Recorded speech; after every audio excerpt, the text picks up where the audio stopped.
All right, so we're live streaming today, which means beyond the room, we have many who are here joining us. So I'll welcome everyone who is out there and in here. And it seems like we have a lot of new people today, so welcome. Some of you who've never been a part of my events before or don't know too much about me. So it's been a while since I've kind of stepped back into my story, but if those of you are here who've been here before don't mind, I'm just gonna take a little time to reintroduce myself to those people who are new and just give a little bit of background on me and what channeling is. Because what we're doing here today is a collaborative event. It is not just me standing up here speaking. I want to hear from you about what's going on with you, what questions you have about channeling experiences you're having, things that are going on the planet, because it just helps us to craft this entire vibrational experience that we're going to have today. Anyone here not know who Flower of Life is or what Flower of Life is, if you're new to my events? Okay, well, Flower of Life is an organization that is based here in the Detroit area, and we are focused on furthering human consciousness, human awakening. We're doing that in many, many ways here on the planet, expressing that through events. We also have a magazine, we have a very large international expo that we run, and we have a children's movement that launches this summer, which I'm really excited about, for kids age 9 to 18. And we're gonna be putting a lot of information out about that pretty soon. I'm the executive director of the organization. Ethan Fox is the founder director, and we have many volunteers throughout the country that assist us in different ways. So if you're ever interested in getting involved with us, just shoot us an email. Whatever time, talent you have, we will find a place for you, and we would love to have you be a part of this team, because what's so special about this group that I've noticed throughout the years is regardless of how many people have come and how long they've stayed, they've always completely changed their reality in some way by being a part of this organization, because the vibration just carries you and you end up on a path of something new, which is obviously what you were meant to uncover when you stepped into this experience. And it's really amazing to be a part of. So with that being said, I am here to do a channeling event today. If you're not familiar with channeling, raise your hand. Okay, good. So what channeling is and I believe, first of all, that everyone in this room and beyond is a channel. We are all channels for spirit guidance. When someone is serving as a channel, they're allowing spirit to step in and speak through them to send messages, guidance, wisdom, healings, whatever it may be. Channels are conduits for connecting to information beyond what this dimensional realm can hold, because we're in a dimensional reality right now that blocks some information beyond it. This dimension that we are existing in, is very material focused and has been for a very long time. When we're channeling light encoded information from another dimension. That's working with spirit guides, archangels, extraterrestrials, interdimensionals, master teachers, many, many beings who are here to support our evolution. And that is what I'm here to do. However, in saying that, this is not what I believed I was ever here to do on this planet. I did not grow up thinking I was going to be a channel, nor did I have any intention in my adolescent to young adult years to go this direction. As a matter of fact, I had no idea what channeling was not in this conversation at all. And I believe we all come with this beautiful, I'll call it intention or divine blueprint, something within us that we intended before we came to this earth to express creatively. Okay, but this intention, it's not that specific. So a lot of us get caught up in, there's something specific I'm here to do and I haven't figured out what that is yet. You came with an intention, which was collective. And maybe that intention was to serve humanity in some way. But what's really incredible about this is that we have free will. So we come to create through our free will in alignment with that intention, however serves us, whatever makes us happy, whatever fulfills us to the highest point. So in my world, I was not familiar with this blueprint at all. Decided to get married, go to college. I got the 4-year degree in marketing, PR, journalism, had 2 kids, decided to stay at home with my 2 kids and just live this, very conventional mainstream life. But what I believe happens sometimes when we're not living in alignment with that blueprint is that source energy will direct us to opportunities to come closer to what that blueprint holds. And oftentimes, those opportunities aren't quite so comfortable. They show up as changes in our life. They show up as disease, discomfort in the body, things that call our attention back to our soul to make changes. Because here on the planet, as humans, we have grown very comfortable in being stagnant in our energy. We like things predictable. We like to know who we are, where we're going, who's going to be around us, how long they're going to stay. And ultimately, when we came, we knew that vibrationally we were meant to change and evolve. Because this intention that we have, it's collective. It's not just about us. It's us connected to all things that brought us here. So we had to vibrationally change, move, make new decisions in order to allow that transition to carry us back to our blueprint time and time and time again. And this is exactly what happened to me. So after the birth of my second daughter, I started to struggle with chronic pain. I had this pain in my low back, my hip, my leg. I had a lot of numbness in my leg. And I was on this Western medicine hamster wheel, right? New insurance card every year, going to new doctors, getting the same story every time, right? Prescriptions, PT, tests, all of these different things that, right, we know are part of this whole conventional world. And was not getting any better. Year after year continued to get worse and worse to the point where I started to have my nerves severed, my nerves ablated every 6 months. I was not comfortable driving because I had so much numbness in my legs. I thought I was going to drive my kids off the road. And at this time in my life, the universe also directed me away from all comfort that I knew because my family made a move. And I was in this beautiful, comfortable neighborhood where I was supported and I had people around me who I considered family. My neighbors were wonderful. They knew of my condition, right? And they'd say, hey, if you're having a bad day, we'll go get some milk from the grocery for you, or we'll get your kids off the bus. And it was great, but the universe decided that I needed to make a move across town. And I ended up in a neighborhood that wasn't so comfy, cushy, supportive, and I had to be alone with myself. I was 40 years old and in chronic pain on a myriad of painkillers, anti-inflammatories. I had been prescribed antidepressants, was washing it down with alcohol every night at 5 and then 4 while I was making dinner. I had to take a hard look at myself in the mirror, right? I knew something had to change. Well, I believe that when these changes come up for us, we become so fearful of the unknown that we don't sometimes recognize the recipe of things around us that are here to support that change, because the universe would never pick us up and put us somewhere if it wasn't for a great purpose. So we're surrounded through source energy to all of these wonderful tools, people, experiences that are meant to bring us closer to that divine blueprint, but we lose sight of that sometimes. Well, this is exactly what happened to me. In this new neighborhood, I was exposed to meditation. Western philosophy, Eastern philosophy, I had, total, right, big gap between those two things. I walked into all this knowledge about meditation and acupuncture and all these things, and I thought, wow, this is worth a shot, because I've been going this old path for so long, it's not working for me anymore. Started to meditate religiously. And when I say religiously, I'm this A-type personality, like firstborn. I do everything to a T. Scheduled my meditations morning, afternoon, and evening, and started to notice some crazy things beginning to happen. I was getting better pain-wise. My pain was starting to subside a little bit, and I had other things that I was attracting that were helping me with that.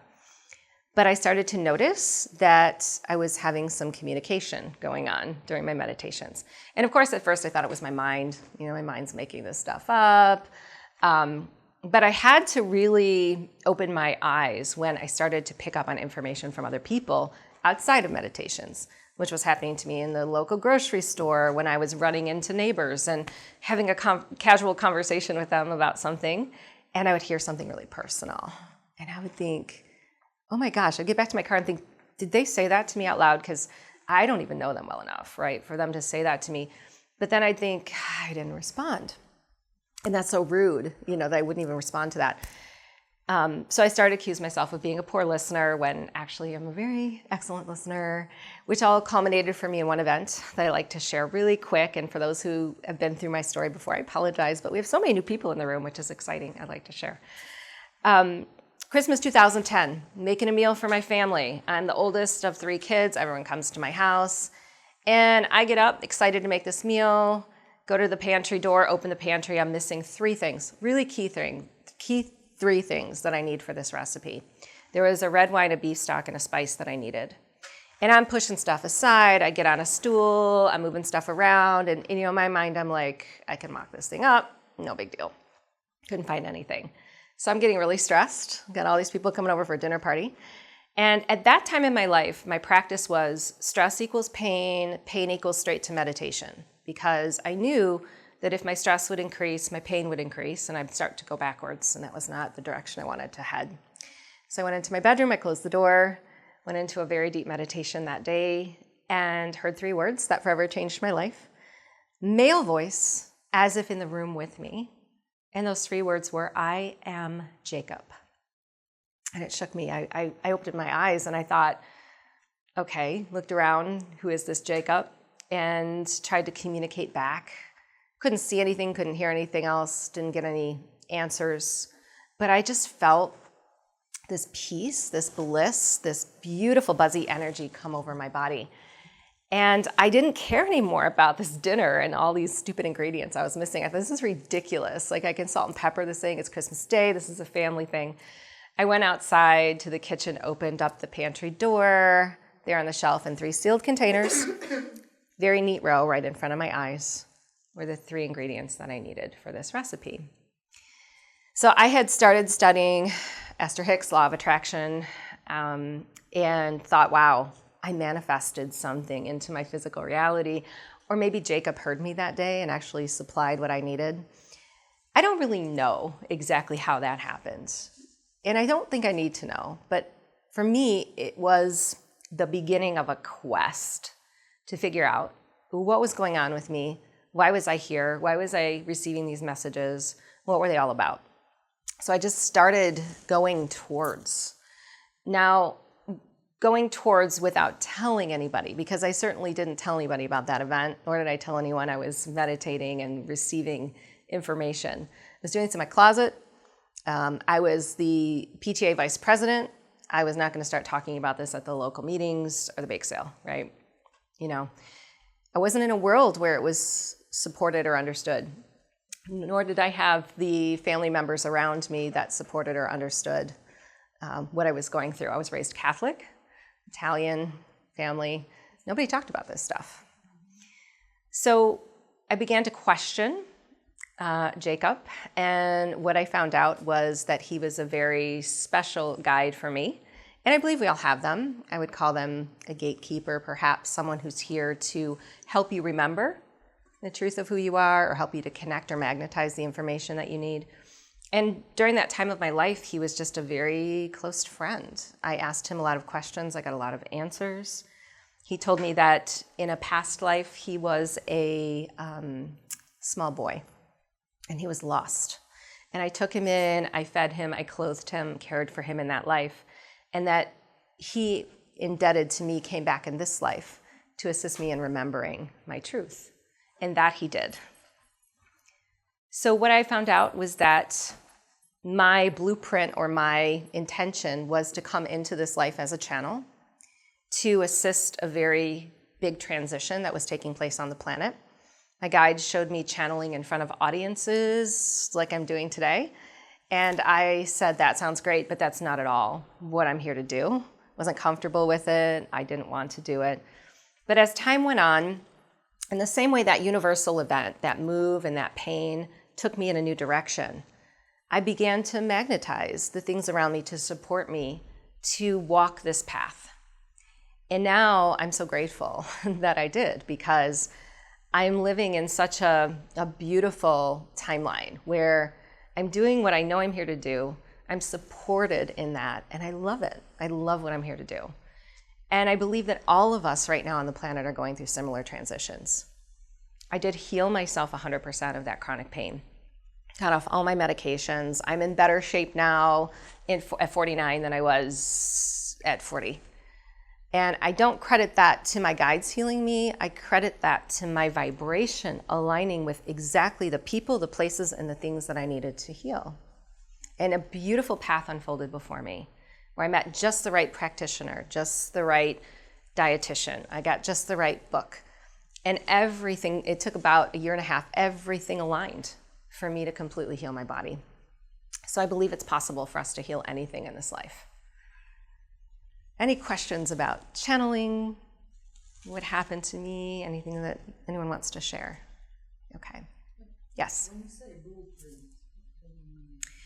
what I mean about blueprint is, before we come into this physical body, we come from a collective space. And it's really hard for us in our human form and our singular focus to imagine what it's like to be in a collective state, right? Collective is an energy of love for all things. And so in that space, we know we're going to come into a fragmented energy of that collective. So you right now in this body are a fragmented soul vibration of many pieces of you that exist in other timelines. But when you came into this body, there was an intention or a blueprint that you held that what I believe is tied to all of these other things that you're doing here on the planet. This intention could simply be that you're here to expand the human collective in some way through your experience. And I believe all of us carry that as a part of our blueprint. You can have a more specific aspect of your blueprint. This blueprint, I believe, it is something that your higher self understands, and it's collective in nature. What happens, I believe, here when we arrive here, and we can go back in time as to what's happened here on the planet, because I speak a lot about a reptilian collective or consciousness that exists here on this planet. And this reptilian consciousness has really taken us away from our ability to see that blueprint, to understand the way that we're here to create in our sovereignty. And so we lose sight of our freedom and our ability to create that which is in alignment with the collective, because we're all unique parts. So consider this blueprint like a puzzle piece in the grand puzzle of the human race. We all have something very unique that fits into that puzzle. But we've been taught that we're all the same puzzle piece. We have to do the same things. We have to learn the same way. We have to earn money a certain way. And because we've filtered our perception or our creative energy through this narrow pathway, we've been taken away from that blueprint. Does that make sense? yes. Yeah. Okay. Anyone else? Yes. I was wondering, once you did embrace this, how it affected the people around you. Yeah. Okay, so interesting. There's both sides of the coin. And I truly believe living your truth is the ultimate sense of service, because when you're living at that level of truth, everyone around you has to shift to that truth, right? And that's why they came. So we have these contracts with all these people. We have contracts with our parents, with our kids, with our neighbors. Anyone in physical form that we have magnetized in our life has some type of a contract. But that contract is to commingle with our truth at a level of vulnerability that many of us have not been able to do. So what happened to me was that, I lived in a very conventional family, parents, right, who were very conventional. I had to, this was very fearful for me, right? I had to come out and talk about being a channel, doing things that maybe this family that I selected before I came in aren't really understanding of. And I did, and my family still loves me today. They're not really involved in this conversation. I still see them, I love them, we get together, we have a great time. But, nothing terrible happened there. But what I did notice is people in my family started to change a little bit. Like maybe the way they eat, or questioning things in their lives a little bit differently. My kids were the ones that I think are the true test of how vibration works. So when I first came into this gift, I did not want to tell my kids at all. Not for their sake necessarily, that I didn't think they'd understand it, but I was afraid for what the other parents would do or say. like completely exclude my kids from the neighborhood birthday parties and stuff. So I didn't tell them that I was a channel. But at the same time, not knowing I was a channel, they both stepped into and blossomed in their gifts like so quickly that I actually had to tell them, because they were starting to come to me with spirit contact, right, and things that they were having come up in their life. So I think we have an effect, right, on all of those things. But also, I ended up moving timelines. And this is actually something I want to talk about a little bit. Come on in. We have chairs up here, but there's more in the back if you want to grab some on the other side. We create timelines depending on our perception, the perception that we hold, and our identity, right? So, okay, let's give you an example of that. What's a timeline? You have a timeline running, that's your work. You go to work every day, you have people that you know as employees or work, coworkers, that's a timeline. Then you come home and you're a mom, that's a timeline. Then you're a sister, that's a timeline, right? We've created all these timelines in a specific dimensional energy. But what happens is when you raise your consciousness or you raise your awareness, your timelines have to shift. They have to move. So what a lot of people experience is when they're awakening their consciousness, relationships fall apart. Work all of a sudden goes away and somebody gets fired or, and it sounds kind of scary, but it's the vibrational glue that holds those things to you. So this happened to me. I had a really big shift in my life of friends and relationships.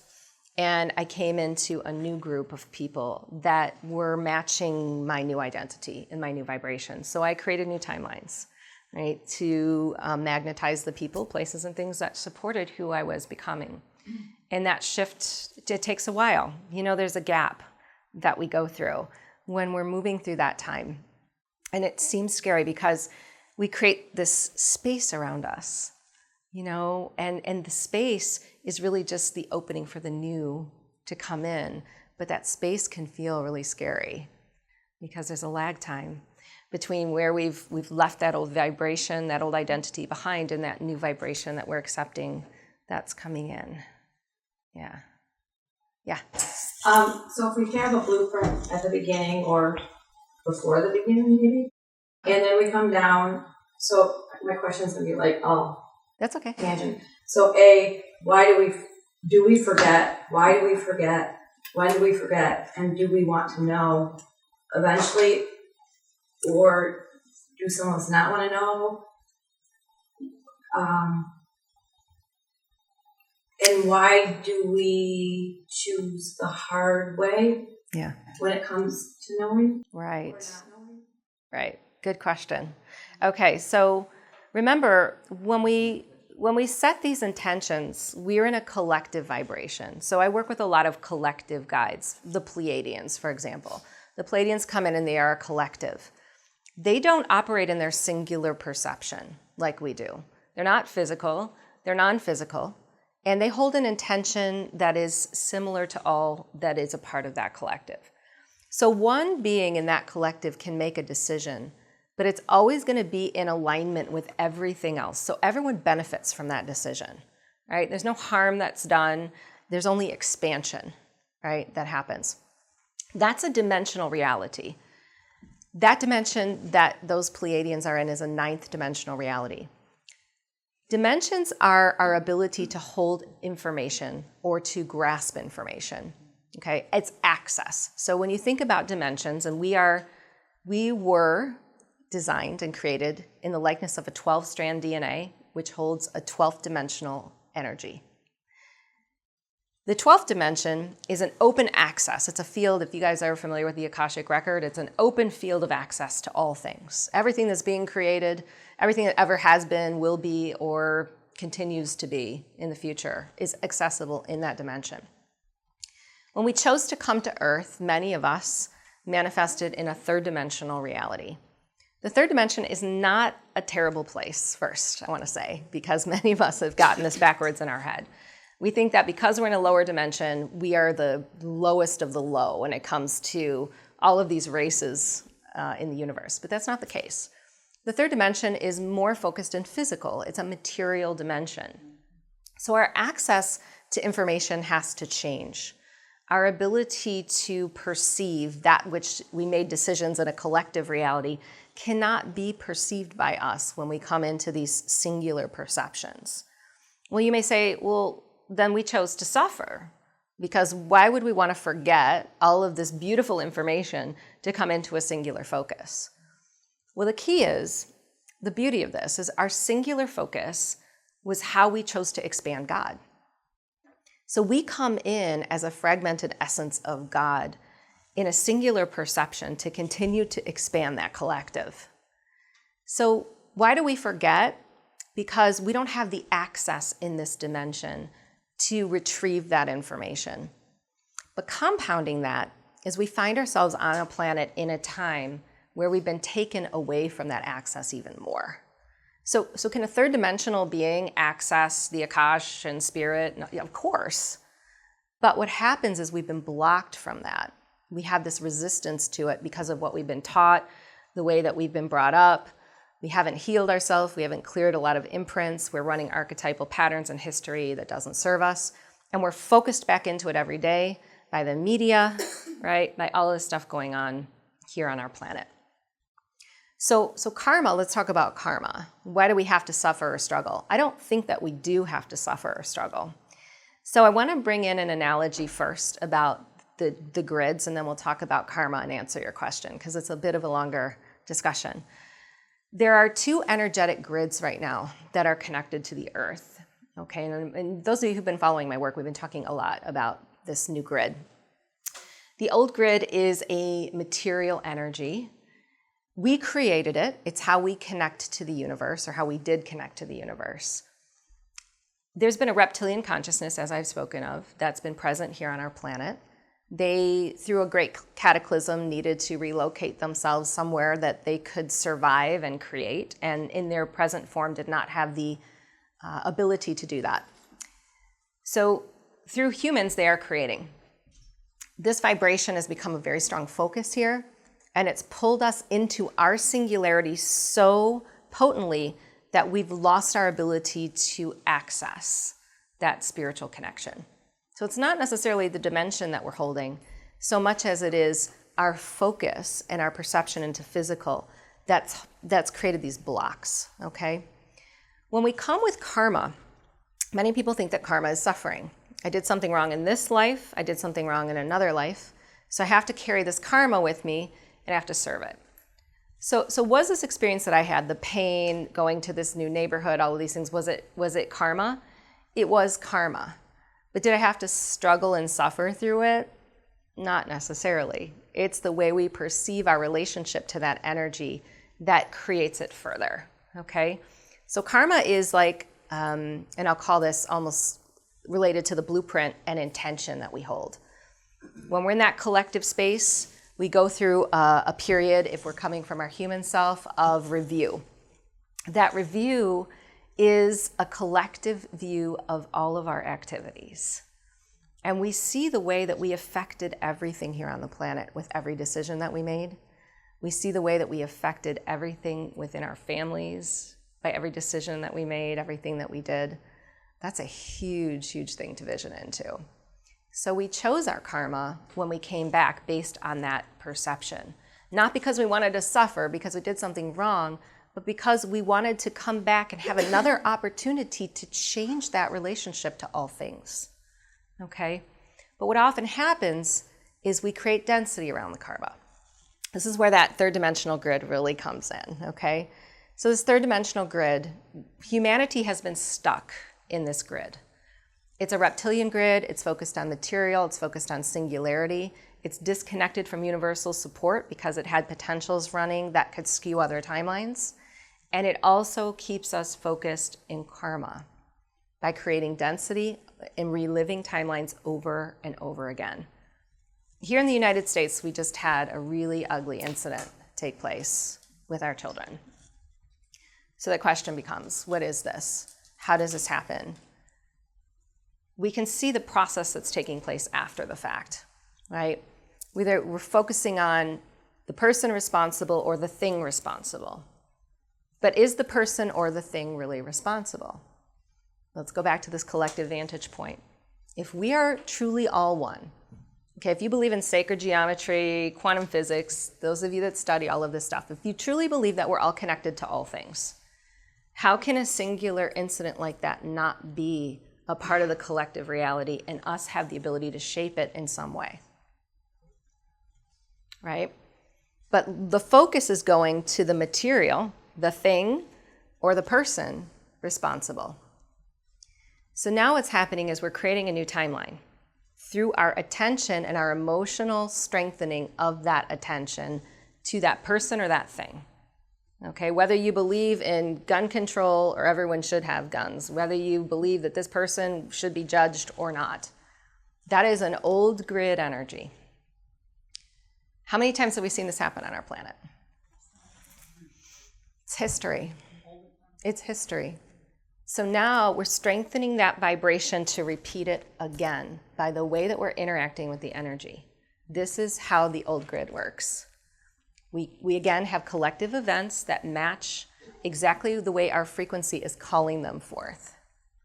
So what do? How do you look at this? New grid. New grid is multidimensional. It's connected to universal support. It is a clear pathway to source energy, and it requires the vantage point of the higher self. Okay? So can we express emotion about this? We better, because if we don't, we're going to be in resistance. Okay? Emotions are present moment frequencies.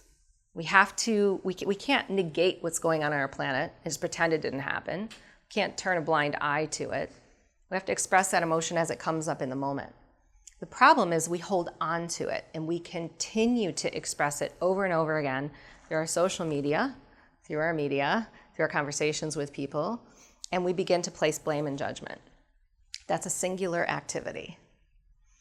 And we can say, well, we need to forgive this person or forgive this situation, but let's talk about gun control again. Let's talk about the whole issue of guns. How did guns show up on this planet? We manifested them. But how did we manifest them? Because we felt we needed to be secure or safe? Source energy is a good thing. Source energy is always going to provide that which we feel we need. But we've been filtering it and creating through the wrong grid energy, through a singular perception, through a material experience. So this is what we've manifested. How are guns going to go away? When we change our perception and we raise our consciousness and we stop focusing in the material and the physical, right?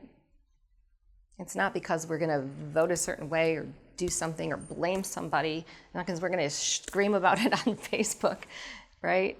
It's the way we run our energy that has everything to do with how this planet changes. And that's what this new grid is all about. So this new grid is present because we've created it, and that's a positive thing. This new grid is stable now. It's activated. People are creating timelines on this new grid every day. And I know that because I work with clients all week long who are doing amazing things on the planet, okay? So the karma that we're running isn't necessarily our singular karma, right? That experience that I had, going through the pain or the move or whatever it may be, it was actually the collective supporting me to move into that blueprint energy that I chose when I was in that collective space. Because what I'm doing here is a collective vibration. It's a collective energy, right? And then, so like, you didn't want to tell other people. On the other hand, is there a responsibility to firecracker the energy out for those that have an interest to turn their head towards it? So, and maybe some of us have people in our lives that we think they really need to be enlightened. Like to have enlightenment in front of them, right? Help them be enlightened. But wouldn't we all naturally have a curiosity for that, based on what you just like a hole in our vibration that we want to fill? And why don't some people? What is the responsibility of you? Yeah. And then how much is it your responsibility just to put it out there? And then how and who? Yeah. I do understand what you're saying, and I think it's a great question because it again applies to old grid, new grid. So you didn't take your family members and say, guess what? I have something so cool for you. I want you to have this because I love you guys so much. You're going to have this piece. You chose not to do with them. What I began to realize was I cannot tread on anyone's free will. And when we awaken our consciousness and we have these gifts come in or we have knowledge come in, we're very well intentioned because we want everyone in our lives to benefit from this new grid stuff, right? And that's a great intention, but sometimes we force it through old grid means. And that's the subtle energy that you have to walk. So, and I'll give you a perfect example. Is there a curiosity for everyone though to new gridish knowledge? Is there a curiosity from everyone? Yeah. No. I think that what we have going on right now is a planet that's forcing vibrational change.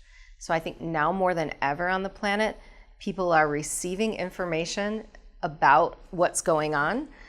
The question becomes, do they want to dive into it? Do they want to go there? That's the free will, okay?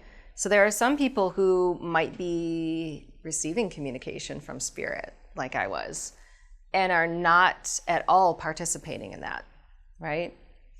It's a choice. We have free will. So everyone gets to choose how they want to vibrationally intermingle with all of this information, right? Because there are many people on the planet who are awakened right now who are forcing things through physical means or old grid means. You know, we can get really angry sometimes, but is that angry vibration really assisting or supporting anything? You know, we're calling in divine feminine right now as a frequency of compassion to override what we have been focused on in this male energy, which is banging our fist on the table, protesting, like that. Where's that really gotten us, right? We're revisiting some of those timelines that we did that with. Again, the whole male-female dynamic on our planet, it was never really resolved in a male energy. That's why it's coming up again. We have to revisit it in a masculine feminine energy. Yes. So when you were answering questions to this lady earlier, and you said that you met a completely new group of people, Yes. that you were in the same vibration, I'm curious, how did you recognize that? I didn't have to recognize it because it just happened.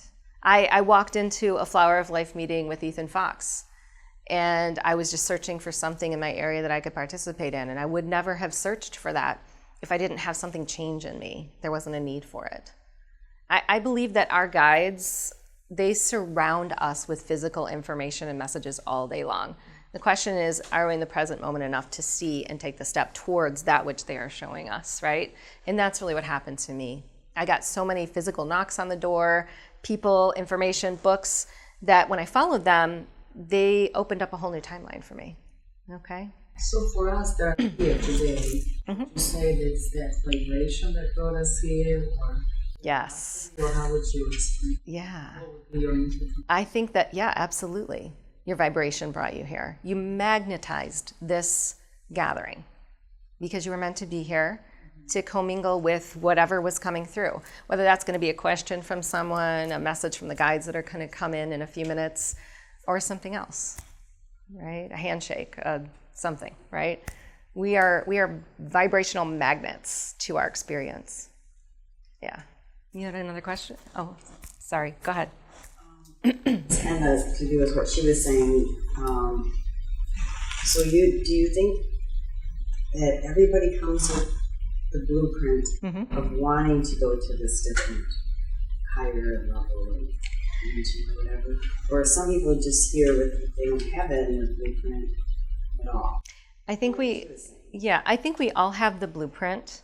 I think that the problem is that the way we have been taught here on this planet and the way we perceive ourselves on this planet have taken us away from that.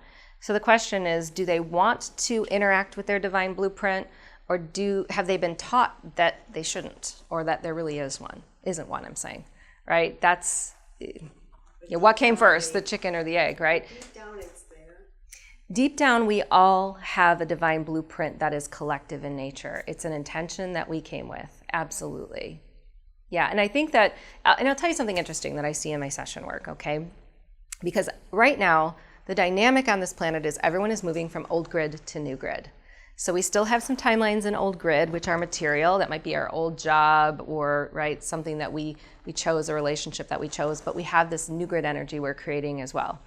So what happens is sometimes we get stuck between the two. And the guides will come in and they'll really beautifully weave together a message about why you chose the things that you did in the dimension that you did, because in some way it relates to this intention. There's no mistake that you're doing what you're doing today. Okay, like if what you're doing today is completely opposite from maybe what your spiritual essence desires to do, there's a connection there, I guarantee.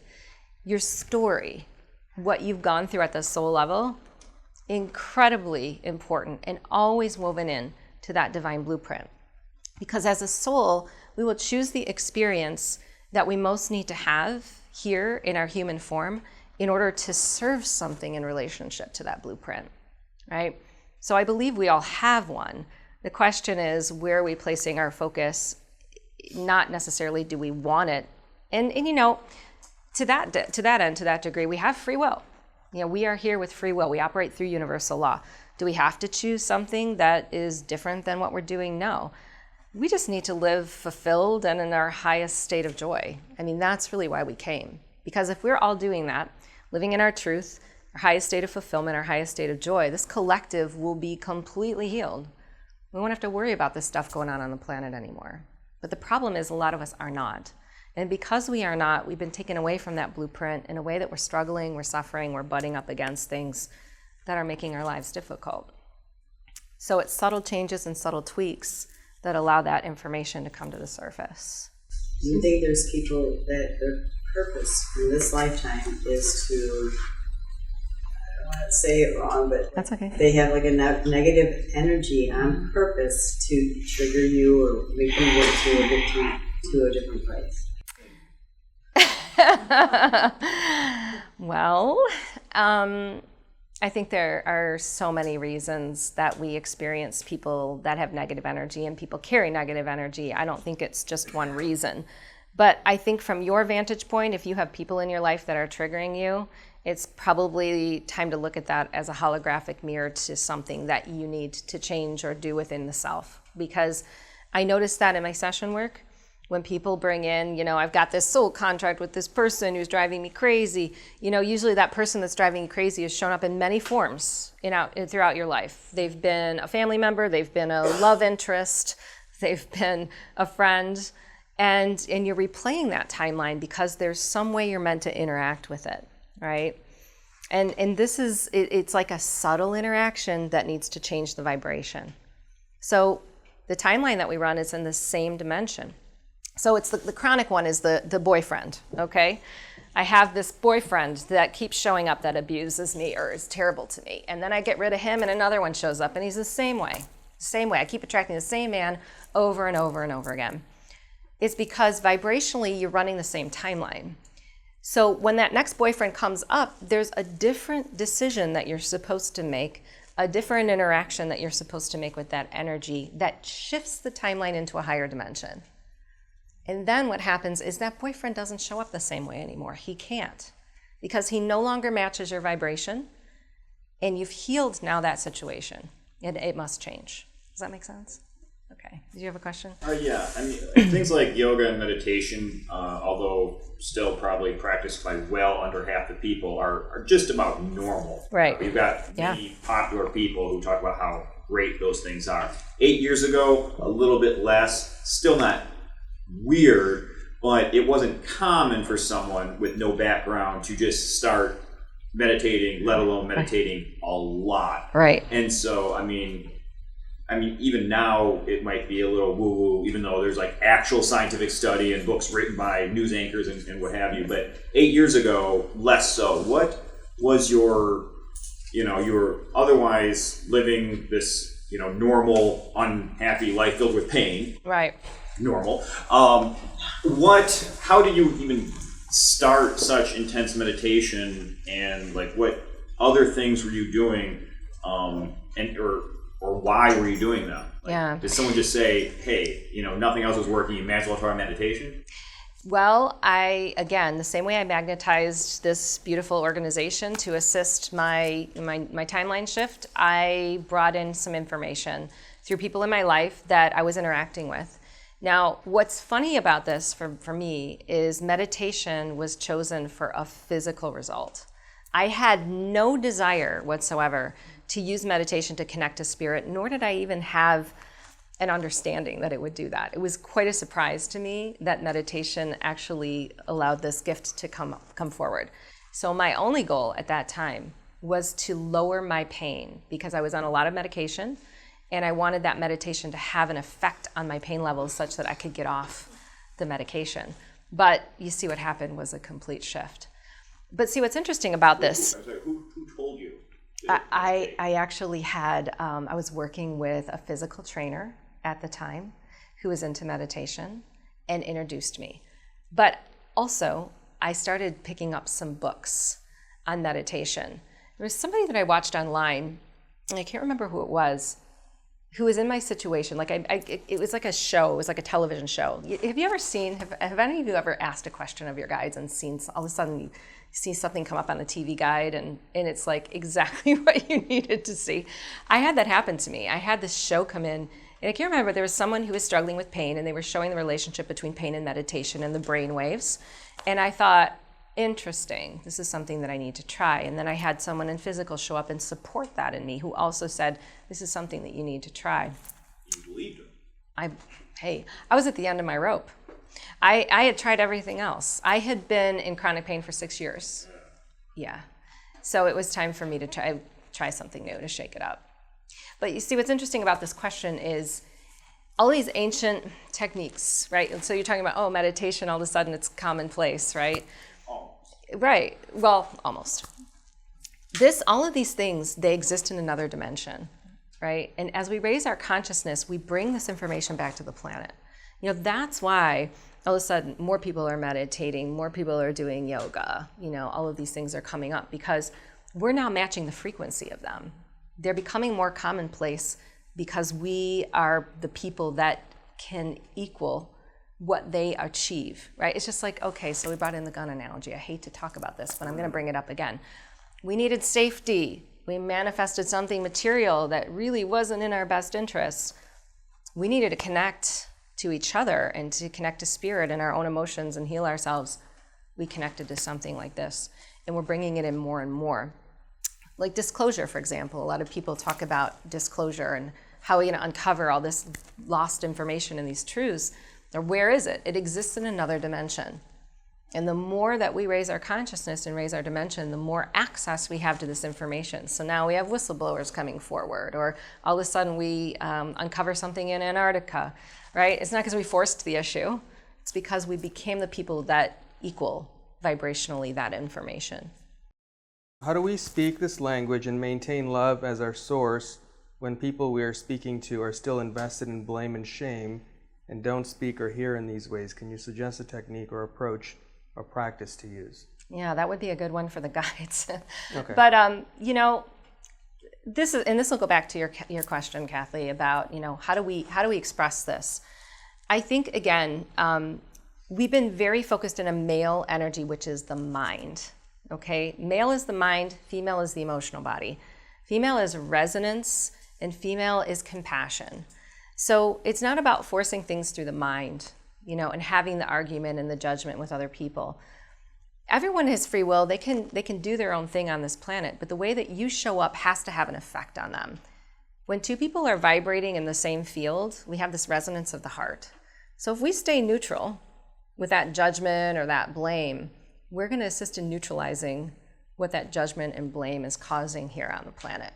And now this person has a new opportunity, right?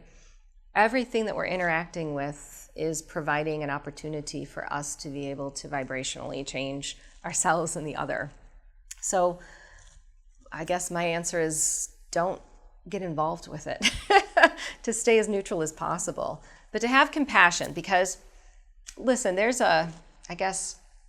kind of like a stigma here among many of us who are awakened, that those that aren't awakened are this way, and that even that stigma has to go away, right? In the same way that this event happened on the planet, and we are the perpetrator, we are the perpetrated.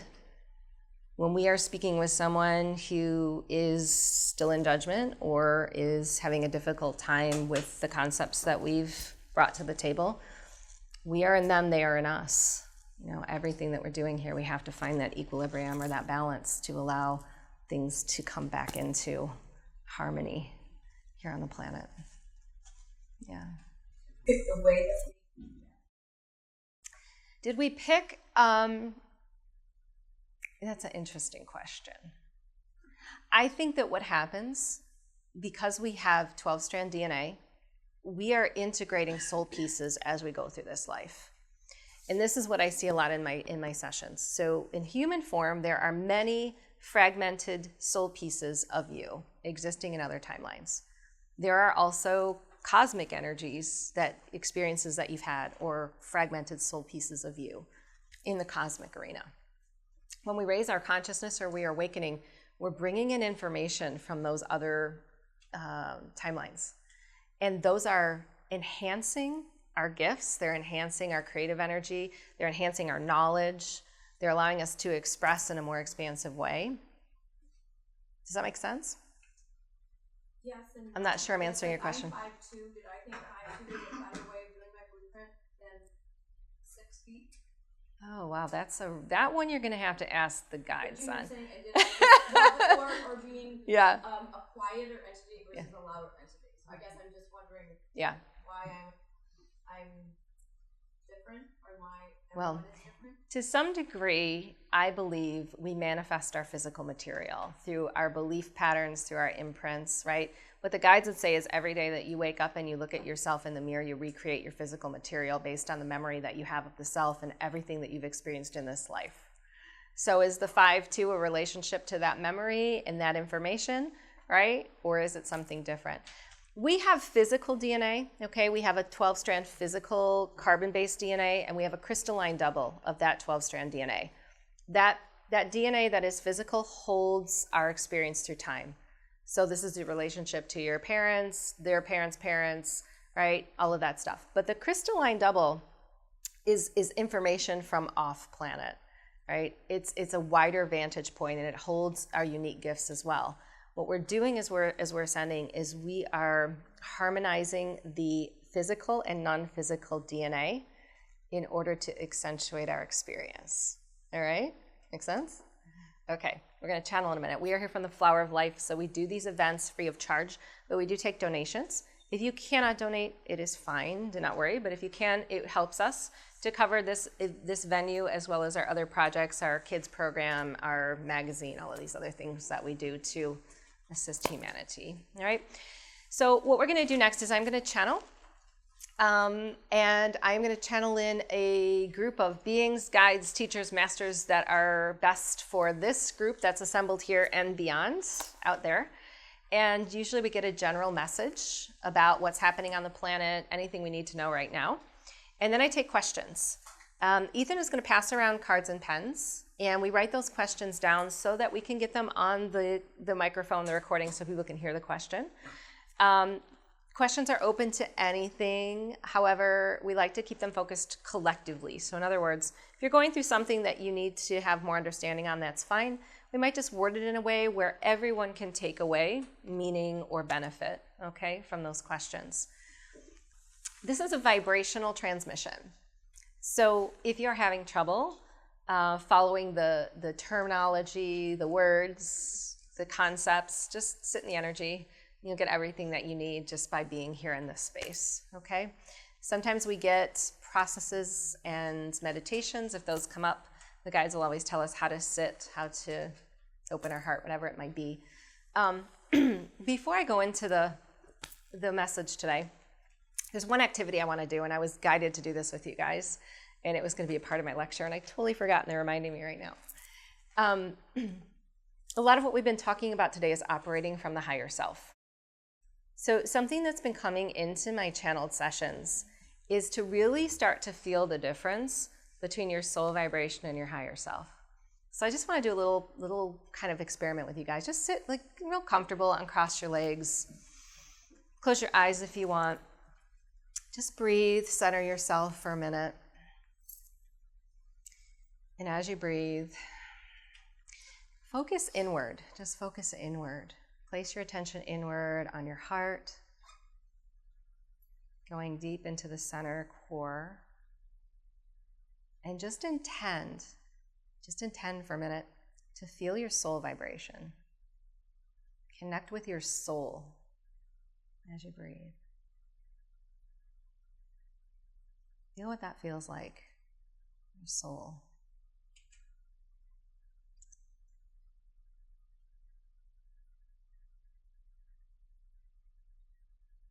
Okay, now shift your awareness, shift your focus to the higher self.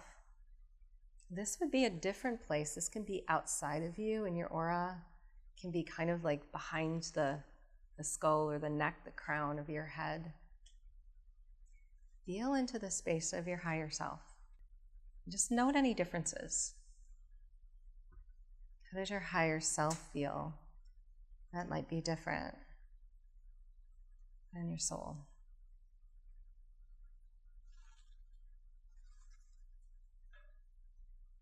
Okay.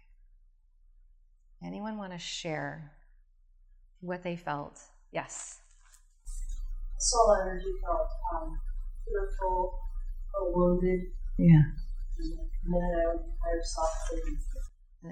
Yeah. Anyone else? Yeah, Barb. My soul felt a lot of pink, pink colors, a lot of love, for everything. When I connected to my higher self, I found different colors pulsating out and reaching out towards everyone. Yeah. Which is like collective. A multi-dimensional self. Yeah. Anyone? I had my soul too. But then when I went into my higher self, I was afraid to say it, I'm afraid to say it. No. It felt dark, but dark like steel, like an anvil. Okay. Like heavy, strong. Okay. Badly. That's okay. No, that's no right or wrong here. Yeah. It's funny because I had the same like a mauve pink. Okay. So a lot of people are seeing colors. More restricted or compared to the higher self is really expansive. That's and like a goldish. Yeah. That's kind of what I was hoping everyone would feel, is that the soul energy, sometimes when we go into that space, we can feel the wounds, right? The heaviness, the linear timeline stuff. But the higher self will typically feel more expansive, right? They feel more space. It's like an opening. It's like things aren't so restricted to me. Things can come in from out here.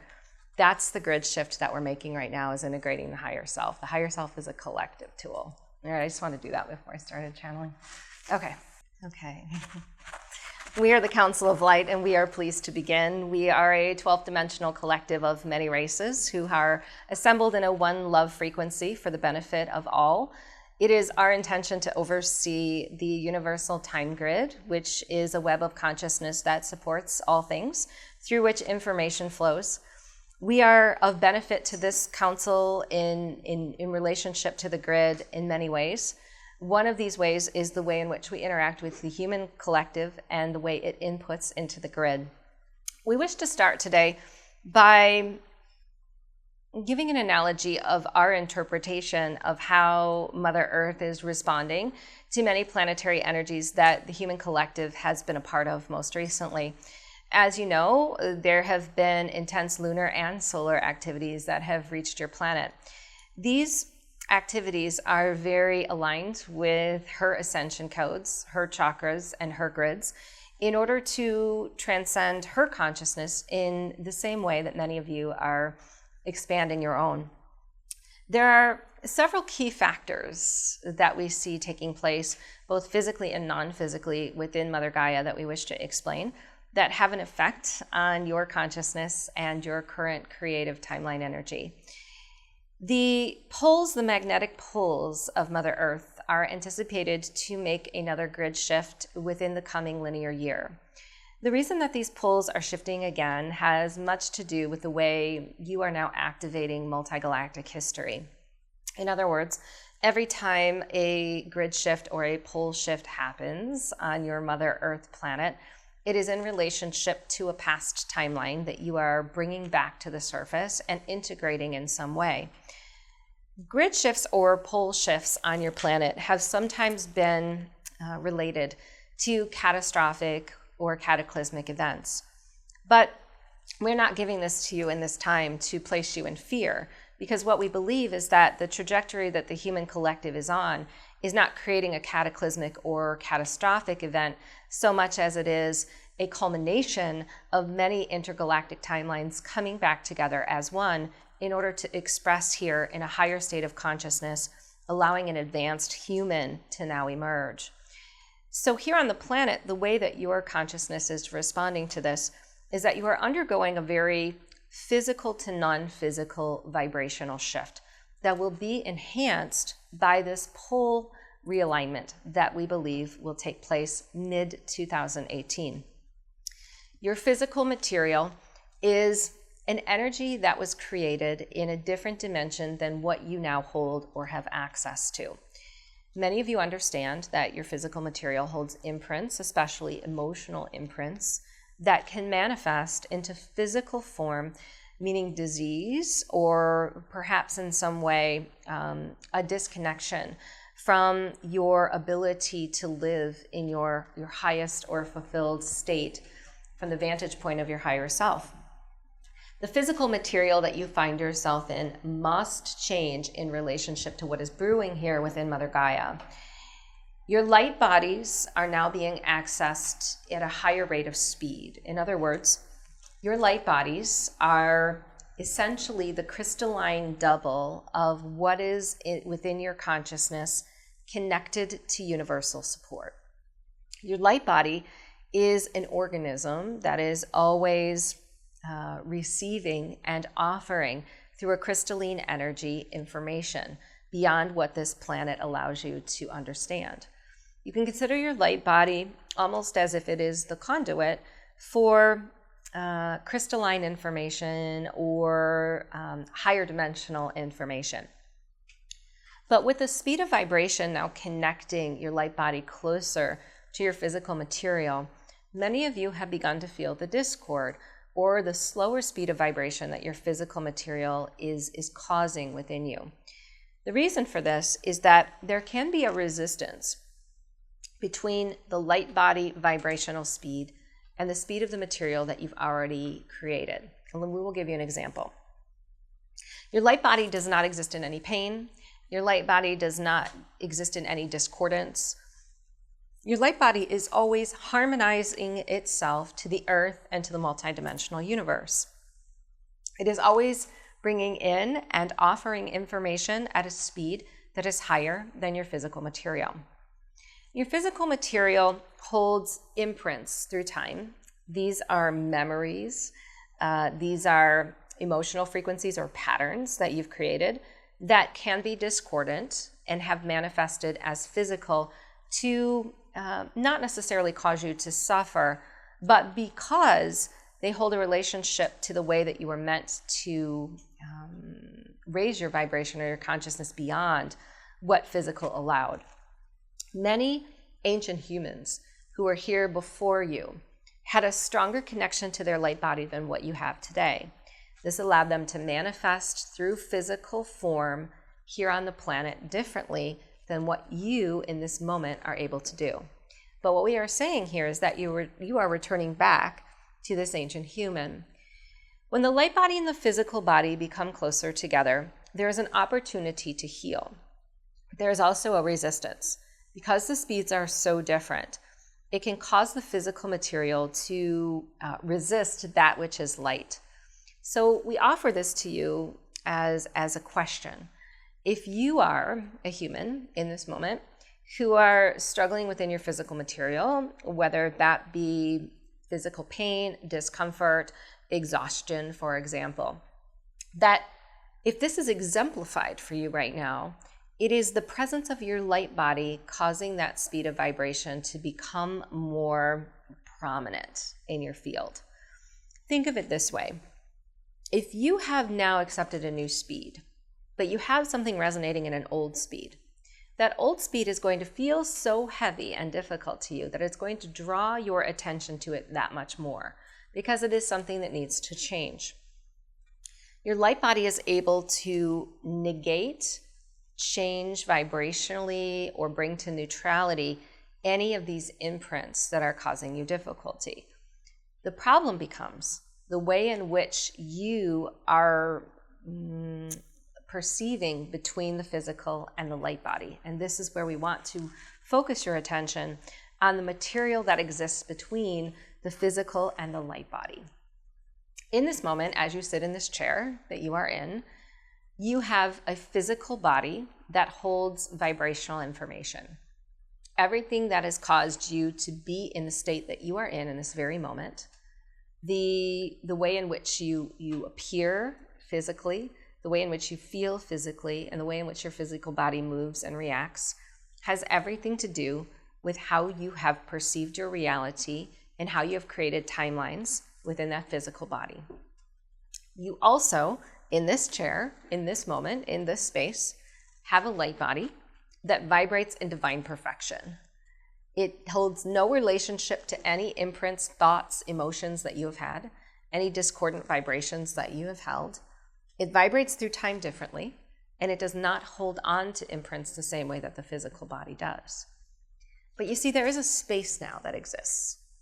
That space between your physical body and your light body is truly where we want your perception to become focused. Because the resistance of that light body fully integrating with the physical body has everything to do with where your consciousness is in each moment. For example, if you have a physical body ailment or something that is causing you difficulty, and you are focusing your attention on it in the present moment, you are activating it, you are placing currency on it, and you are strengthening the pattern. If you are in the light body and you are focused outside of that pain on something that is opposite of your physical material, you are activating that which is new or crystalline into your structure. The middle space becomes an opportunity to pull the two together. And we'll give you a very perfect example. If right now you are focused in your chair and you are feeling a pain that exists in your physical body, and your perception is that this pain will never go away, I have to resolve this pain or in some way find the healer outside of myself to allow this pain to resolve. You are building a timeline relationship to the physical that is going to be strengthened. If you were fully in your light body, you would not recognize the pain at all. Your attention would be on something that is non-physical, and it would not cause a strengthening of that timeline. We know this is a very difficult place for human beings to reside, but the middle space is often where you either create density or clear the density that allows those two speeds of vibration to come together. The density is the struggle. The density is recognizing the pain and thinking that the pain will never go away. This is something that you will deal with for the rest of your life. Where you look at yourself as disadvantageous because of the pain, you are creating a thick material between the physical expression and the non-physical expression that is resisting the two merging together. If you are to go into that center space with a different consciousness, that requires a balance of recognizing the pain in its present moment for what it is, but being in neutrality with how it moves through space and time, you allow a better relationship to your light body to connect and offer the healing that it so is able to offer. The way to do this is to recognize the interplay or the relationship between what's going on in the present moment and where your mind is taking it.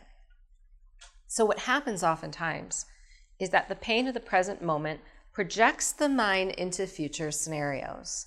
These future scenarios are potential timelines that are created that are not in alignment with your light body or your divine blueprint in its fullness or its full state.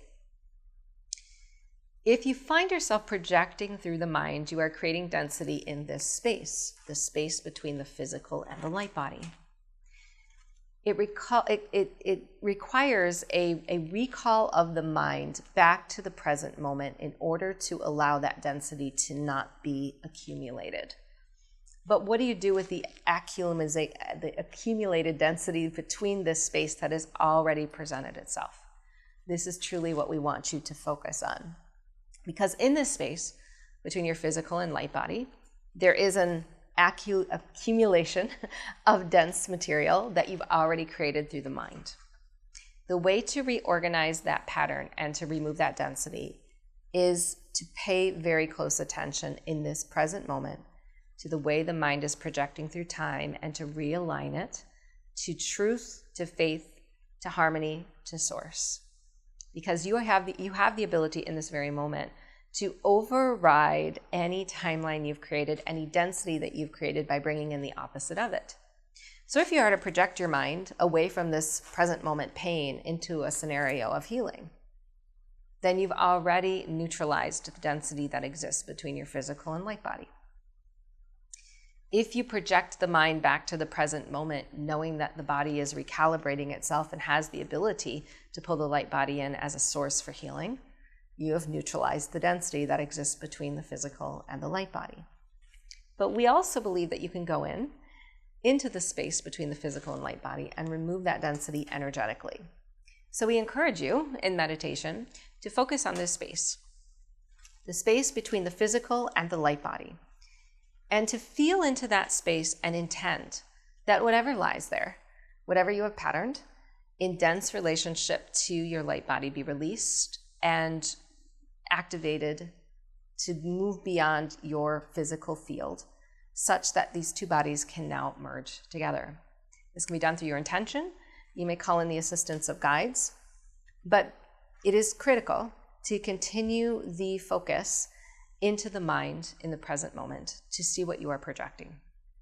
That projection through time holds every relationship to your light body that causes it to either move closer in its time-space reality or to move farther away due to the dense material that builds up between the physical and the non-physical. We've been very pleased to bring this information forward today, and we are pleased to accept questions.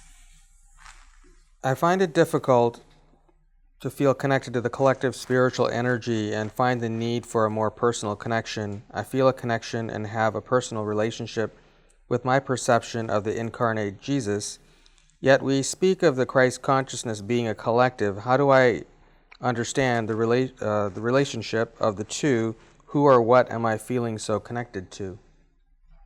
We are the Christ consciousness, and we are pleased to answer this question. You see, the Christ as a being on this planet was also a collective vibration. That being must be in a state of collective vibration in order to affect those in their singular structure. You as a singular being have always had a relationship to source energy. Let us explain what source energy is and what God is so that you understand your relationship to the earth and the Christ consciousness. Source energy is all that is, ever was, and continues to be expanding of itself through the organism, which is God. God is within each of you. You hold a relationship to the organism of God in your singular structure to expand God through your own experience. Now, you in your singular form, many of you have held a different dimension and a different relationship to this information. If you are to look to your religious teachings, for example, many of these religious teachings are focused through a singular perception. This singular perception has skewed the relationship of the Christ in a way that it takes it out of its original intent. The Christ did not come in relationship to your sins. The Christ came in relationship to the remembrance of your transcendence of physical through your consciousness. So in your singular structure, if you are feeling as if you are not magnetizing those around you that are in likeness of your own self, you are finding the difference between your singular perception and the collective reality in resistance or in difficulty. Now, as the Christ walked the earth, the vibration that he held was very specific.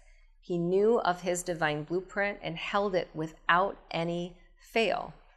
Many of you who come in who lose your relationship to your divine blueprint do so because you manifest in a dimension that is separate of that which you made the intention in. The Christ came with a full 12-strand DNA crystallized, the ability to hold his relationship to his divine blueprint, and to magnetize those soul contracts around him that also strengthen that relationship to that blueprint. Those of you who hold a connection to the Christed consciousness, the Christed timeline, or the Christed energy, and we'd say all of you do in some way, shape, or form, some more significant than others, are conduits on this planet during this time. What's happened is a divine code within Mother Gaia has been triggered. This code holds a relationship to the Christed DNA. Many of you are beginning to assimilate, activate, and integrate this Christed code within your own DNA. This can bring up information that has to be integrated that carries you back into a collective state. Collective energy is often looked at as better than singular. And we truly want to clarify our relationship or understanding of collective and singular that you may have forgotten. Just because in human form you've chosen through universal law to create as a singular being does not mean that you are not collective in nature. In this very moment, everything you are creating holds a connection to the collective through several different containers or operating structures. Your soul vibration and the purpose of your soul or linear experience in relationship to the collective vibration and how you accentuate and enhance that, and the oversoul vibration being universal and how you connect to your cosmic families and beyond this earth. So when you look at yourself as disconnected from humanity, perhaps it is just that you are going through a transition where you are reintegrating collective information. And when you reintegrate collective information, magnetically you will draw that which is its likeness to you. Anyone who is working within the Christed consciousness in this time or integrating this new code is also going through a transition. We believe that your DNA holds this code and is also at varying speeds working within you to bring a collective vantage point to your own experience. Human beings, as they walk through the next 2 years, will be using this code to reassemble as a one, to see their collective reality as it is through their singular eyes. In a recent channeling, it was said to drink crystalline water. How do we get or make crystalline water? The Pleiadians step in to answer this question, and they're very pleased. Crystalline water in many states has the ability to activate at the cellular level that which is God within your structure. Crystallizing water can be done in many, many forms on your planet. What we believe is that you are walking into a time of focus of your planetary water in which that water will be crystallized for the benefit of your planet.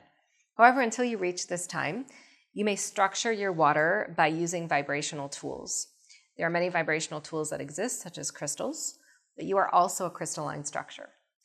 Your ability to use intention in water holds a relationship to its crystalline state. You are God in motion. And if you are God in motion, you are able to draw through your intention that which is God to change it vibrationally into a field of potential for you. So our most important, or we'll say easiest mode of transportation for crystallizing water is to state a full intention of reorganizing it back to source or God, such that it matches everything within your vibration that is needed in the moment. If you are not able to do this, or you believe that you are not able to do this, using crystalline structures, vibrating the water in a clockwise fashion, or spinning the water in a clockwise fashion, or adding a higher vibrational essence, such as an oil or a frequency to it, is much advised. How many parallel lives are we existing in at the same time? Does each life feel for the individual as if they're fully there and can move when desired to another? We are the Pleiadians. It is different for each being that exists on this planetary energy, the number of vibrational lives that they have here in human form. The reason for this has much to do with your intent and the way in which that intent has manifested through time. You see, many of you relate to time as linear, but in fact, past, present, and future all exist in this moment. In this singular moment, past, present, and future exist. What that means is everything that you have been before, everything that you will continue to be in the future, is a fragmented energy of who you are now. This can go on and on through time because time is infinite. Now, there are decisions that are made by your soul as you transition from this earth into other dimensions. Some of you who are sitting here right now in this collective space are vibrating in human form in 12, 15, 20 different vibrational timelines in this moment, some future, some past, some parallel, and also holding parallel relationships to other dimensional realities such as Sirius, Andromeda, or Arcturus. The way in which this is decided has much to do with the way in which your soul has moved through time. In other words, you believe that you're making the decision to create these timelines. You are, in your singular perception, your soul container here on this earth, making those timeline decisions. But there's always a conduit for those timelines being forged. We'll give you an example. In your soul vibration, you may become a mother. That mothering may have been your decision, you believe. But actually, there was another being commingling with that motherhood energy, and that was the child that you were mothering. There was a calling from that soul vibration to come to the earth as a child and a match of frequency in your vibration to be the mother. So the question is, was it your intention to create that timeline of a mother? Or was it the child's intention to create that vibration of time as the parent? It was both. So it's an interweaving or commingling of many different energies and intentions that allow these timelines to take place. Because from your singular perception, you believe they're all about you, when really there's a calling from others, a calling from collectives for you to be a part of that energetic timeline. Much of this relies on what you have done in your we'll call it linear past, for lack of a better way to explain this. You see, you may have done things in Arcturus that are required now on this planet in this time. And your soul may be here in this linear timeline with an ability to do something connected to that Arcturus timeline that's needed elsewhere in other forms and other fashions. Multidimensional guides and beings such as the Christ, when they pass and they reintegrate into the one, fragment their soul vibration into many in order to continue what they have already achieved in that lifetime. And you are doing the same. Everything that you've created here as you refragment into the one becomes refragmented again where it is needed and where it is being called for. So we cannot say that any one being has any one set of timeline energies running at the same time, because it is a divine orchestration of all things calling forth that timeline energy. Is a third dimension a purging dimension? When an unresolved emotional issue gets resolution, does it mean that some sort of physical manifestation needs to take place to neutralize the past? We are the Pleiadians. Let us explain the way we're moving through dimensions and how it's important to understand physical and non-physical. Because when you have a physical experience going on in the body, oftentimes it is relating to something that you have strongly developed or created in the past. So any physical manifestation you have right now is a relationship to vibrational energy that you have strengthened through time with a chronic thought or emotional process, or perhaps is related to a karmic imprint that you came with at the soul vibration. Now, as it exists, and you exist in the third dimension, you've been materially focused to manifest that which is its likeness. So you had a physical disease, you manifested a physically focused solving or conduit of healing for that disease. What's happening now is a divine play between these two grids, because ultimately, many of you have raised your consciousness beyond the third dimension, but you still have timelines holding on that are in this dimension and hold density. So you are having to walk both sides of this dimensional reality that you've now assimilated, because these timelines that are not only physical have a physical manifestation connected to them that no longer works or no longer has what is needed within its caliber to address what is going on within your vibration. That is why we say that the best way to solve any physical manifestation is to raise the dimension of your experience. Because when you raise the dimension, what happens is that timeline has to reorganize in order to match that new dimension. So you may think, I have a physical disease, I have a physical problem, I need to find a physical solution and a non-physical healer in order to address this problem. But what you don't realize is that everything in your experience has contributed to this timeline energy. It's not just physical. It could be your relationship, it could be your work, it could be your identity, it could be your childhood. There could be a myriad of things going on that are contributing to the strengthening of this timeline. These things are not just physical, obviously, they are non-physical. So when you activate yourself or raise your dimension, it's bringing in a higher perspective. More information is available to you in higher dimensions. So if you're simply doing an activity such as meditation, how does that affect the physical reality? What meditation does is it aligns your chakras and it helps you to vibrate in a pattern consistently that matches something different. Because this physical disease or this physical ailment was not created in the state of meditation, it was created outside of meditation. The meditation brings in the new dimension. It holds a vibrational connection to that dimension, such that now there's a physical offering that reorganizes the pattern. This is why many who use meditation as the catalyst or the tool for healing begin to see the physical changes take place in their lives, because the meditation is now stabilizing a platform for them for healing. It's opening up a pathway to source energy, and it allows source energy to connect the physical and non-physical as one. Is there a cure for cancer? And if yes, why don't we have it yet? And does chemotherapy help kill cancer or cause cancer? We are the Arcturians, and we are pleased to step into this transmission. What we wish to explain about cancer is that many of you believe, again, that this is a physical disease with a physical related outcome. Cancer is vibrational. It is a timeline that has been created by humanity and strengthened by humanity in relationship to his emotional body. The reason that cancer is a frequency of emotion is that it has been given to humanity, or we'll say matched by humanity, in order to bring it outside of its physical relationship to source.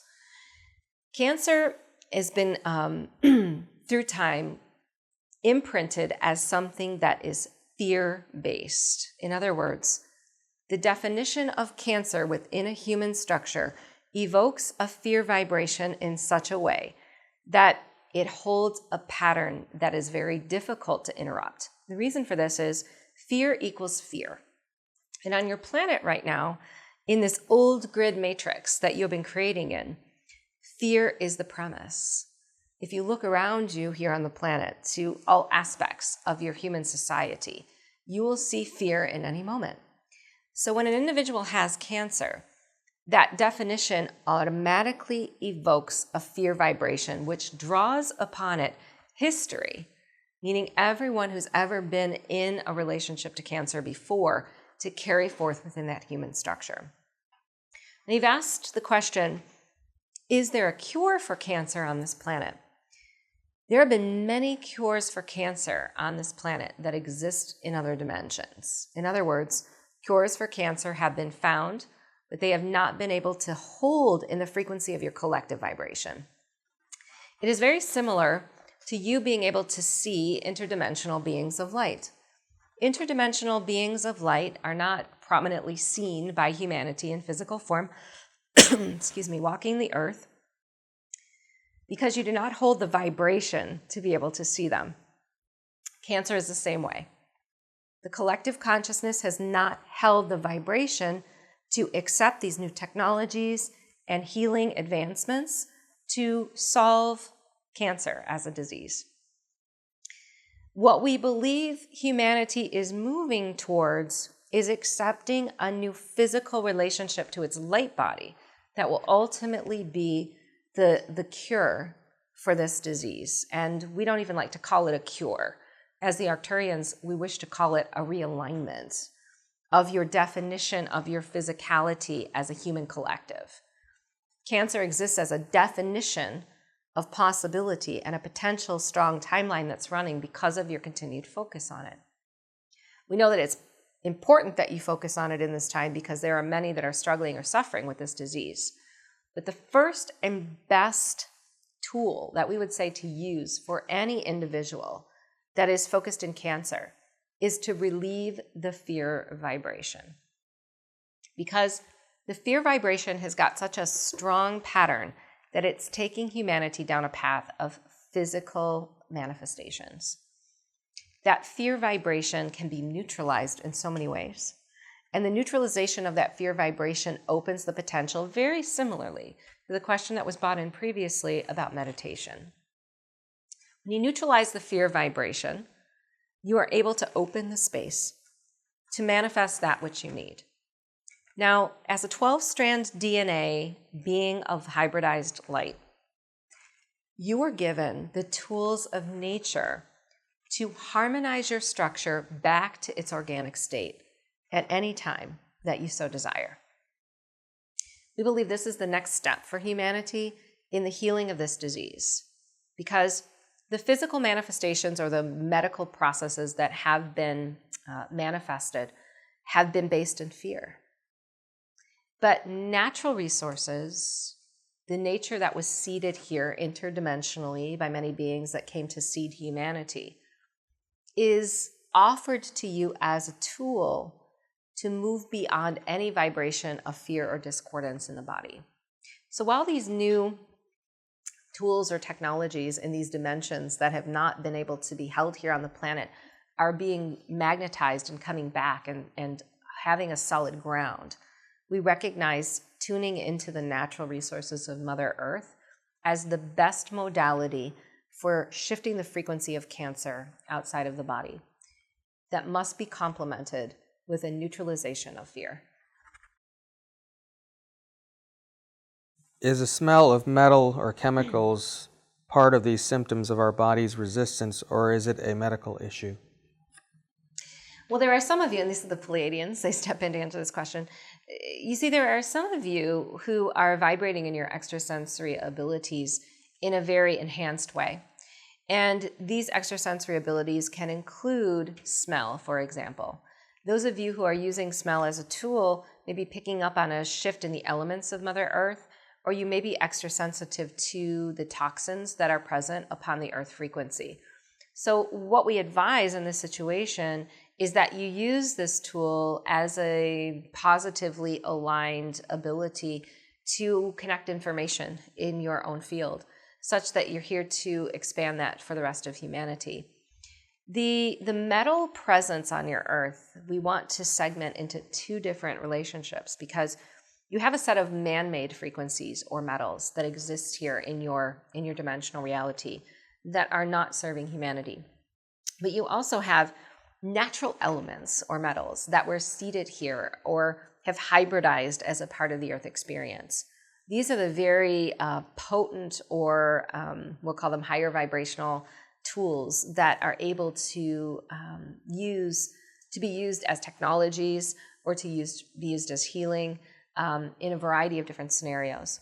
So if you find that you're extra sensitive to this ability and it's coming into your awareness as something that's focused in the man-made frequencies, we would intend that you shift it into something that's more naturally focused, or to be very inquisitive, or to intend that you receive information about why it is you're so extra sensitive in this area. Mental illness, something I'm only recently now knowingly dealing with, makes me question so many of my thoughts. How do we deal with the fear of not being in our right minds? Okay, we get St. Thomas coming in to answer this question, and he's very pleased. He says that anytime humanity is experiencing a mental illness, such as depression or anxiety, it is only the difference between the timelines that you have created and where you have already potentially created timelines that are different than that which you experience in the moment. The difference in speed between where you are and what you've created causes this chemical imbalance within the body, not because of the difference itself, but because of how you perceive the difference. So it is a mental and emotional body frequency that becomes the balance of this interpretation. You see, humans were evolved in order to vibrationally expand that which is a one collective energy. The sacred geometric pattern of God or the universe flows through you. And in order for that flow to expand, you are always meant to vibrationally change in response to that pattern. But what happens in human form is that vibrational change will often take humanity down a path of unknown. That path of the unknown causes so much disruption in your frequency because your mental body was taken into a more restricted state than what it was designed for. And let us go into the analogy of the mind, what exists in the mind and why the mind is such an important organism of your structure. You see, the mind was given to you by many dimensional beings of light that have ascended beyond the emotional structure or have used the mind as a tool for manifestation. The reptilians that you often speak of as the ones that are of detriment on your planet actually have given you the mind as a beautiful tool or organism to create. There are many benevolent reptilians that are using the mind to manifest in alignment with future expansion of the universe and their own race. But the mind was given to humans to be complemented or navigated with or in conjunction with the emotional body. The emotional frequency on humans was always meant to drive the manifestation skills of the mind.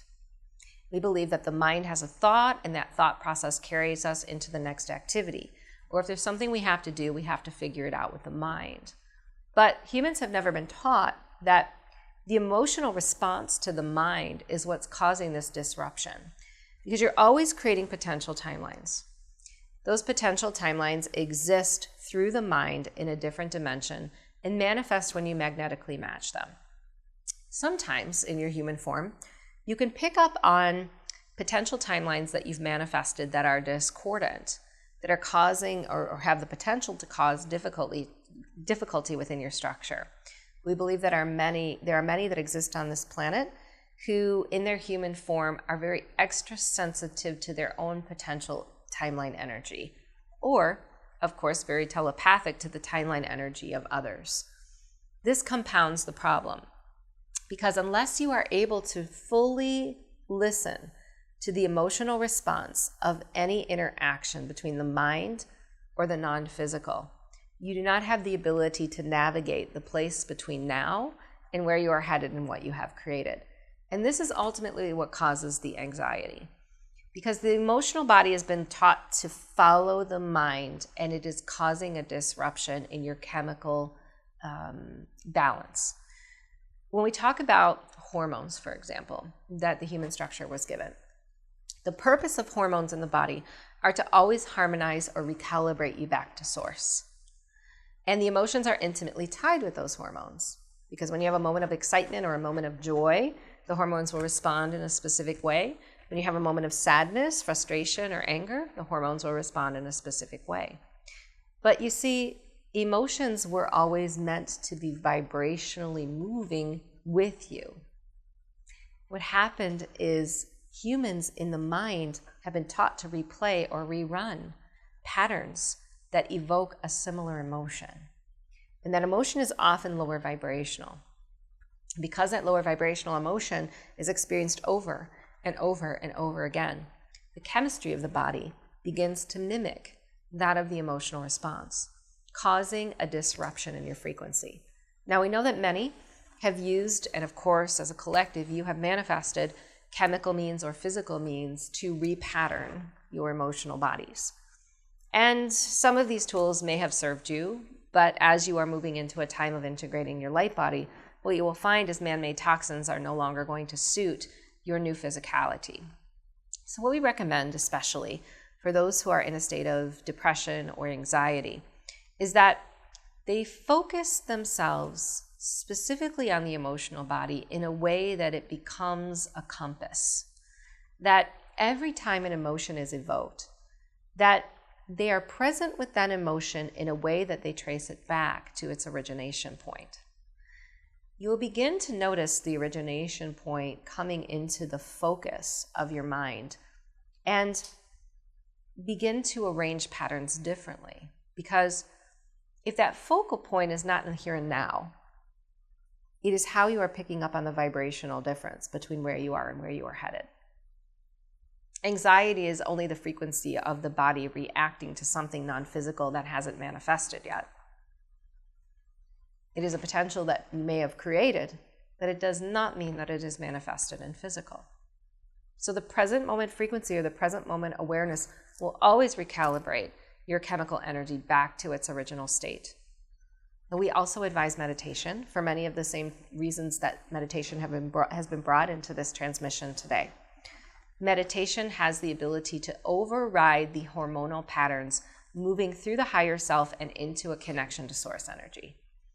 Meditation has the advantage of patterning you equal to Mother Earth, or patterning you equal to something higher than Mother Earth, meaning interdimensional or galactic energy. And when you do this, you are not necessarily leaving the present moment so much as you are retrieving that which assists the present moment. There are two questions that are sort of related. What are the top 5 ways to raise your vibration? Meditation, eating meat or not eating meat, and the other question is, does it matter what type of food we eat? Yes, we are the Pleiadians who wish to explain this. It will be very difficult for us to categorize only 5 and those that are the top 5 for everyone who is a part of this collective energy in this moment, because you are all unique in the way in which your vibration raises or lowers.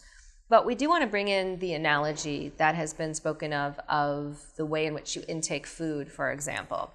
You see, of course we believe that here on this planet, humanity has been skewed from its ability to connect with the natural resources that most serve it in its harmony.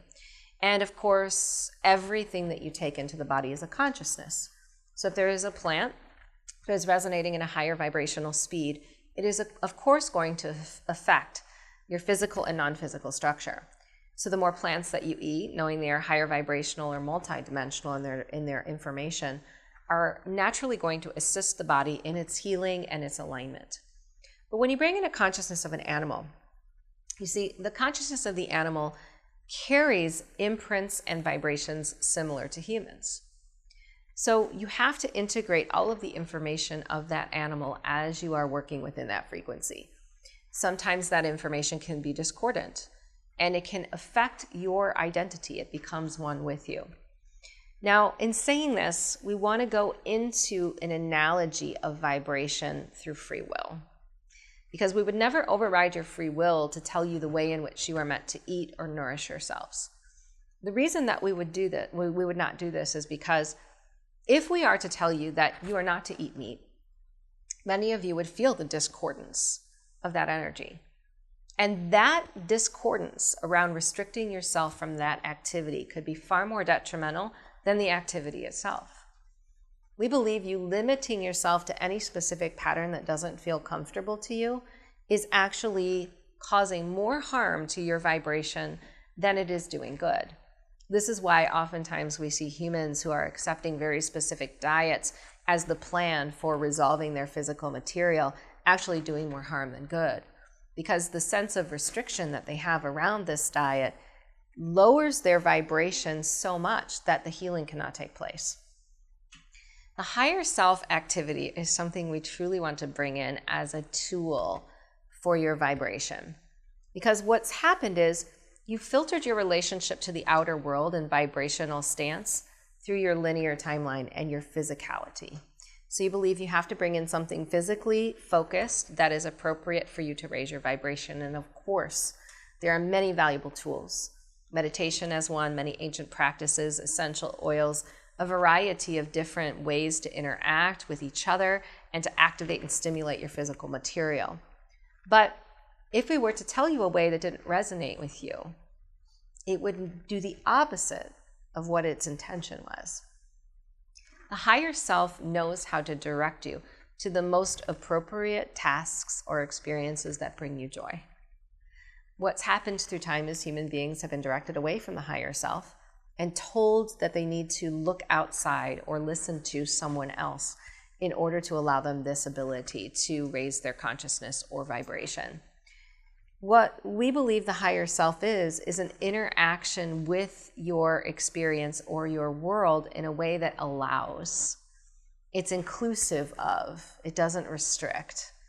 So instead of restricting, we would say our best advice is to allow yourself to follow the patterns of eating that bring you the most joy, to follow the patterns of the body, or to activate yourself in ways that bring you the most fulfillment, because these ultimately are only known by you and are different than every other being on the planet.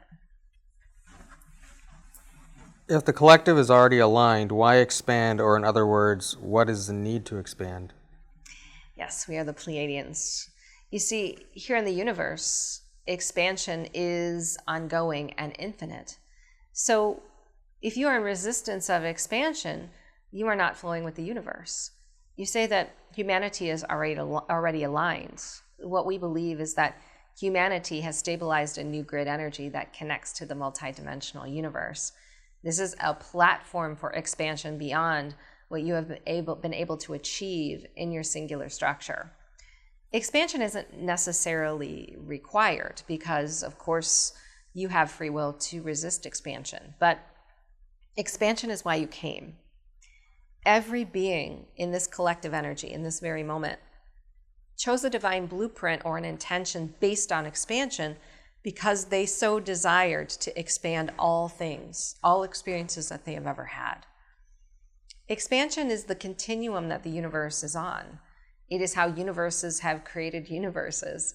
It is how planets have created planets. It is how stars have created stars and beings have created beings. Because you are energy in motion, that energy requires movement, and that movement requires expansion. If you are resisting that which is expansion, there is nothing wrong with that per se. It is, of course, your choice to resist expansion.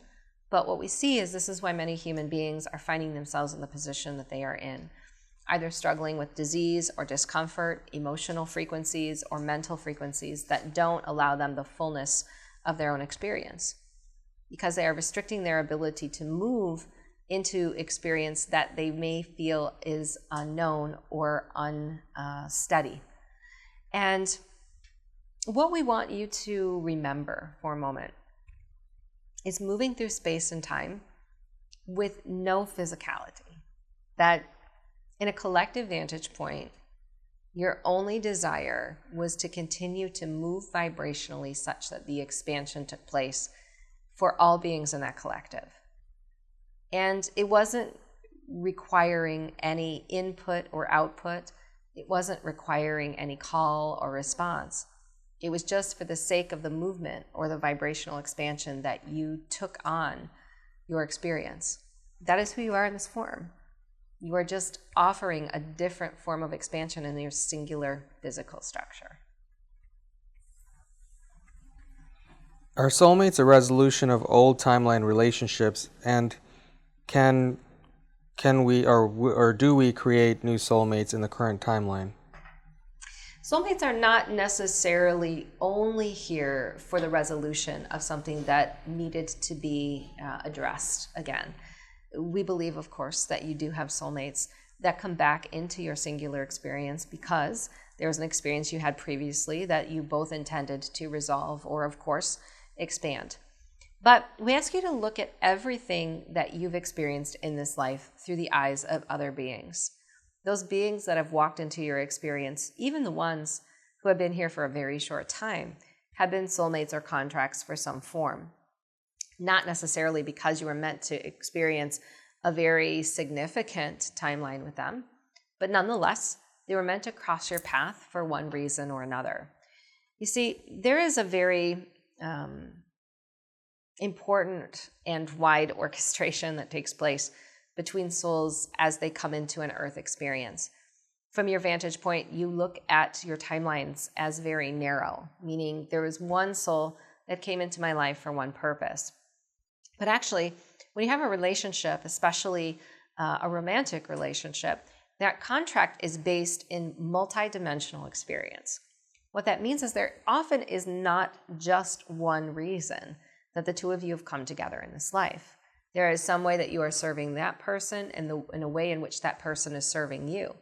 But you don't consider that everything and everyone surrounding that relationship that's interacting with the two of you also came to experience it in one way or another. Perhaps it's the friend that is helping you to work through the issues of that relationship. Perhaps it is the parents of the person that you are in the relationship with. You see, there's a purpose in all beings interacting in that one contract.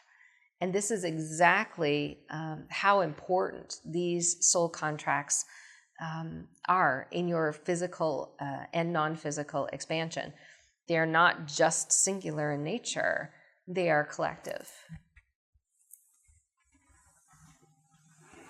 Are the crystal and rainbow children who came in at a higher frequency having an increase in anxiety or depression and suicide, and what can we do to help them? Yes, we are the Pleiadians. And what we believe is that as these crystal and rainbow children come to the planet, they're also having a soul experience. And this is what we wish for you to remember, is that there are 3 operating containers that you have your experience in. There is the soul, which is linear. There is the higher self, which is collective. And there is the oversoul, which is cosmic. These children that are rainbow or crystalline children have a very strong connection to their oversoul energy. They have access through that oversoul to the multidimensional universe, and their extrasensory energy field works differently, perhaps through its crystalline DNA than what yours does. But in order to ground here, in order to be human in form, they've accepted a soul vibration. What many of you are seeing right now, because these children are so young, is their soul vibration or their soul intentions being played out. It's a part of their story. It's a part of their experience. Again, remember that these contracts, they are not just for that being, they are for every being that interacts with them. So now you have a crystalline child who is struggling in the soul vibration that is interacting with teachers, parents, friends, a variety of other human beings that are meant to receive something from the interaction of that child. So what we first want you to know is that these crystal and rainbow children at the soul level have signed up to have experiences that might feel dense in human form, not because they're meant to suffer or struggle, but because it's a part of their relationship to humanity, and it's the part of their contract that they're fulfilling with other humans in this time to actually move humanity beyond where it has created its experience. Now, in saying this, you wish to have a resolution for the way in which these children are feeling. And we want to take you back to the previous question about the depression and anxiety that many humans feel on this planet. It is the difference between their present moment frequency and their potential that they are feeling. And much of this potential is being restricted by old grid energies and institutions that have been manifested by humanity. We believe that the most important thing that these children require is the ability to express their creative energy in a sovereign state. And that is what is being restricted from them in this time. If that is enabled in them, they can easily come back into harmony. The reason for this is that they are built differently than what you are, and their creative energy flows differently than you are. Their emotions are calibrated in a more heightened state, and their mental bodies are more aligned with information outside of their physical structure. So they are receivers of information in a far more extrasensitive way than what many of you are, many of their parents are, many of their teachers are. So they require more expression, but also more connection to the earth in order to discharge much of this information, and they need outlets for this creative information.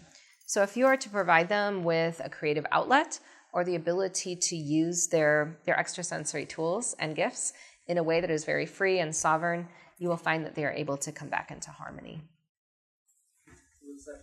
Yes, we can. And we are the council. We are very pleased always to step into this collective energy with all of you. Vibrationally, we are in a state of 12th dimensional love and light, and we also recognize and honor that which is within you. Many blessings. Go in peace. You're welcome. Any questions that anyone has for me? Anything that came up? Ethan starts at 3. I start at 1. Yeah, sorry. Oh, well, you know what? It's always filmed. So, oh, that's okay. Any specific questions about anything that came in? Thoughts? Okay, it was such a pleasure to connect for all of you and with you all today. This goes out on YouTube, so it can always be revisited and listened to again. And those of you who are here who have not experienced Ethan Fox and Barb Morey, I would definitely say to stay. We'll take a short break, and they are going to do an amazing energy transfer and discourse next.